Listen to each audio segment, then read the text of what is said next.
Very excited to talk to you. I absolutely love this film. There's just so much being said here. And, I think the first question has to be, what what got you here? What was the drive to get you to this point, where you look at this story and you look at everything that's happened and say, this is the culmination now. This is the end result. This is the story that people get to hear. Yeah, it's a story that we needed to tell for a long time, as far as the RTA family, because so many of us recognize the value of the program and the value of what comes out of it. And to be able to share that with the world is the culmination of a lot of people's effort, not just my own.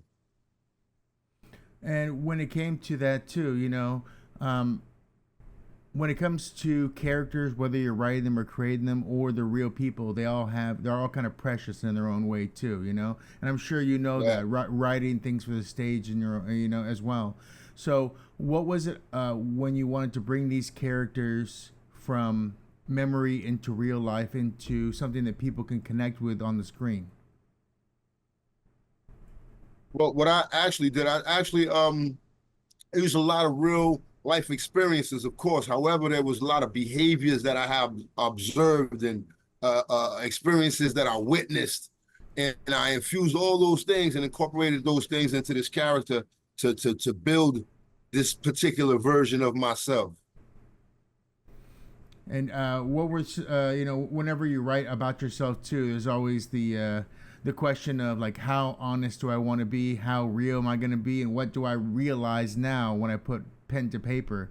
So what was it about the character of you when you put it to paper and then now see it on the screen that you realized, or maybe that you wanted to make sure people understand in a real way?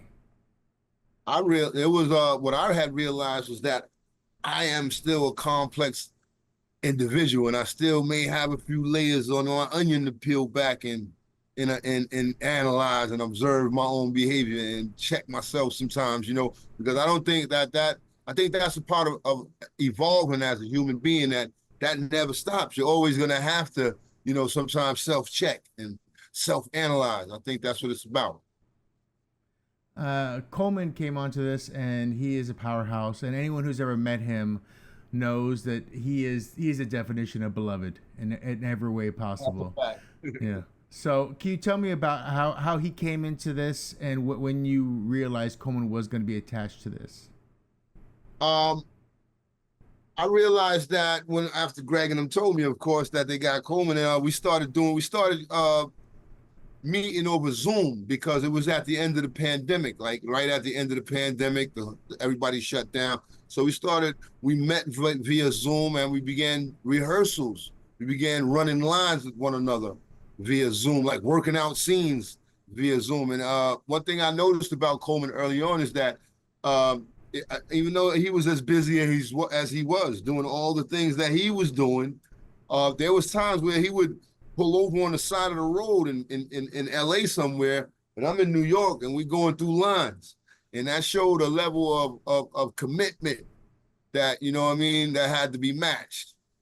Right. As somebody who has put, a lot of shows on yourself and has been in front of a lot of people and acted in your own way, what do you think you learned from Coleman's process? I learned from Coleman that, like, coming from the theater, he's coming from the theater as well, but making a transition to film, I learned that it's better to just bring it all in, bring everything into this. Whereas, as opposed to being on a stage and you got to make sure that the guy in the furthest seat up in the balcony can hear every enunciation, every emphasis that you put on the word, and understand that you're not just running over periods and punctuation when you speak. So it was a more digging more deep down into self to bring out this thing, and that's what I got from Coleman. He showed me that. So, as someone who has played many real life characters before, Coleman's done amazing work. But I have to ask, what did he ask you, or how did he try to connect with Divine G in his own way? Well, I believe that he just connected with him on a spiritual level and on a artistic level, because like, they had many conversations, and as they were having conversations, I would imagine that Coleman was drinking in all the characteristics and all the things that he needed to portray this character. He didn't. I don't think he needed to get to be 100% down to just long enough to hold 100 minutes and just enough to be that convincing. But he did a hell of a job, because there were times that I could look over out the corner of my eye and see Coleman Domingo there, and I swear that was Divine G. You know, so yeah, he definitely did a very good job in capturing the essence of who Divine is. Now, of course, we get to meet a lot of the real people throughout the production too. What did that mean to you to have that as part of it? Because it's very easy just to replace with other actors and other things too, but to meet real people in the real way, you know, what did that mean to you? That really meant the world, because that's where the trust came from, and that was like the foundation, the trust with everybody on set. Because you know, I still have great relations with everybody that I have ran into on set, and I learned something from everybody, from the sound people to the costume people to the lighting people, everybody. I had conversations with everybody, so that built like a camaraderie throughout the whole process, and it was like we look forward to getting on set and seeing one another every day. We cherished that time we had taken to do this project. Just look back, we look back on it like it's a well that we created, and that at any moment, any one of us could go back and get a cool drink from that well. Can you talk a little bit about your character in this and how you wanted to kind of connect to the character and the real on the same front? Because you know things are grittier in real life, and things become more extended. You know, time's a different variant when you're watching it in a movie than living it. You know, so how did you want to kind of connect to the character as an actor in a film? Well, I really wanted to connect to that arc, that moving from one mindset to another mindset. I wanted to connect to that in a real way, because that was very important to show that that's keeping the authenticity that is actually how it happened, but also in a way, in a cinematic way, to show others that it can happen for them too. And to while you're sitting in that chair watching this, you're gonna develop that hope that this can happen for you or somebody you know too. And, you know, talking about a wellspring in the desert, you know, this program looks like an amazing way for people to kind of escape. You know, whether it's time, whether it's their minds, whether it's anything else too. You know, what was the one moment in this process where you fell into it, and you leaned into the idea of this program in the prison, where you thought this is something real, and this is something that can get me out of my own head, maybe even. Yeah, well, it would be at the moment that I found out that my my opinion mattered. I raised my hand and said something, and it was taken serious, and it was seriously considered. So at that moment, That's awesome. If I can ask do you remember which production you were most proud of? Maybe not the most fun or the one people went crazy for, but the one you felt you were most proud of. I think that would be Oedipus Rex. Is there a reason for that one? At some point in my life, it's reflective of always running away from problems, as opposed to standing and facing your fears, you know. And it just reflected my life at periods of time. And one of the things I loved about it was the complexity of the dialogue, and the amount of presence on stage that I had to have. You know, it was a real. I enjoyed that the most. Are there any lines from any plays that you still kind of reiterate in your mind sometimes? Just in the shower, Yeah, standing, sometimes. walking around. Is there any specific line that you just kind of still say, you know? Yeah, perchance to dream. Aye, there's the rub. One of the things that was very sobering too, in this, as I mentioned before, is the time. You know, because you have nothing but time in there too. How did you, talking with Greg and even Coleman, like how did you kind of like try to encapsulate the idea of that time, that monster that is just a clock ticking slowly? Yeah. Yeah, that capturing that moment was, I think that it was a mixture of, I like, that's why we got to attribute a lot of this to the lighting, the way they lit the movie, the way the way the film looks, all of those things contributed to being timeless. So you won't know what year it is that we did this. There's no way to know exactly what year this took place watching the movie. There's not a calendar. There's not a clock on the wall. Right. Yeah. Was there any specific conversations with Greg about specific things that you said this has to be in it, or this is something that's close to my heart that will say everything or sing everything that I need to be sung? Any I scene or don't think there moment? was anything specific, but I do recall going over Greg with like the dialogue of prison life, and because there's really nowhere to research this. There's absolutely nowhere anywhere a civilian can go research prison dialogue or prison jargon, because it changes so much. And if you didn't live this experience, you couldn't add it. There's no way to add it if you don't live it. So I think those are the conversations that we had, and basically that was about it. There was nothing. I think everything that got into the movie, and some of the things that didn't, some of the things that population may be privy to see if they put it out on a reel or something. But everything that's in there, it was supposed to be there.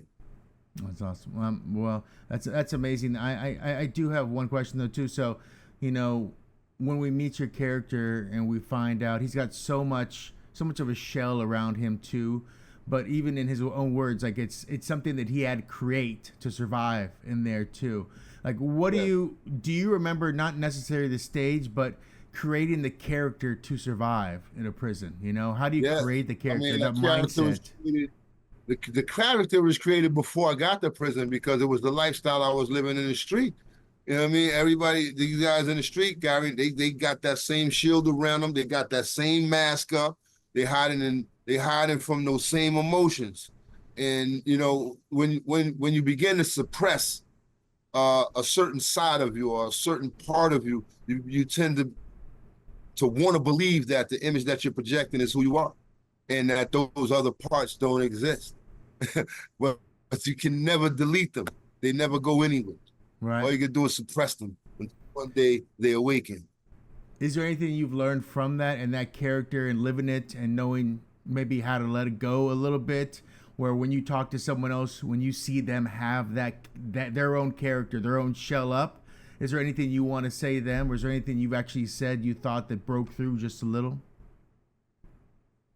I mean, it's been so many instances, man, whereas I've had breakthroughs because I work with at-risk teens, and a lot of times it's no one thing. It's no one thing that is a breakthrough, a line or a breakthrough saying or a breakthrough tool. There is no one thing. And because it differs from every kid, from everybody to everybody. It's an individual breakthrough. They have their own individual breakthroughs. So to say that there's one thing or one tool that I could use to break through is a stretch. It's not. Understood. No, I get it. 100%. And not every shade's the same. Everyone's a little different color. I get that. I do want to ask though. Could you kind of explain to me the process of when this first became something written, where it went from written to something you thought could be bigger than just maybe a diary entry or something more that went into a larger book, a script, and then beyond that too. Can you talk to me about the process of zero to here, and how that worked? Like I said, the process definitely began with conversations and dialogue and connecting dots and connecting people and just evolving from there. The words came later. The words that we wrote down came later, after the dialogue and after the camaraderie building, after the trust, then the words came and they became a lot easier. And then it evolved into this beautiful story about this friendship between Divine G and I, because this wasn't what it was in the beginning.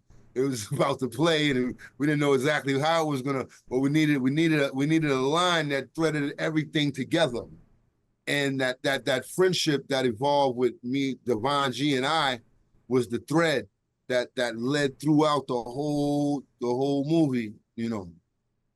For sure, and it's a beautiful thread. There's so much being said there, and just the, you don't even look for specific moments because there's breakthroughs throughout it too. So I do want to ask one last thing because I do love it too. Was beloved a real thing that you all said in it as well, or is that something that came That later? definitely was a real thing. It was a real thing that many of us inside prison, and we did a play called The N Word, the N Trial, and it was based on the N word, about a kid who was being charged with abusing that word in front of an elderly woman who then took him to court, and the whole thing. We went to trial and put the word on trial. You get a chance, check it out. It's another RTA archive. All right. But after that, the census around the prison, like, there was a lot of us that was like, yo, we gotta change the word. So we came up with the word beloved. And that just, it stuck for a little while, like everything. It Right. didn't. We still say it amongst each other from time to time. In substitute. It's not. I don't even think it's in substitution of the N word. It's just I don't think so either. a better feeling when we use this word. Yeah, no, because and that's the thing. I don't think it is. I think it's something more, and it's more like spiritual connection almost in a word than Yeah. anything else too. Because for anything else, for me even to call Coleman that would be something different if that was even connected in. But I don't see it. I see it as spiritual. So I think it's a beautiful thing. So I thank you very much. I think this is a beautiful movie. I'm definitely going to talk about it with a lot of people, and I can't wait for everyone to kind of see it too. So congratulations, and I hope everyone in your world is happy and healthy. Yep. You too, bro. Thanks for having me. Be good.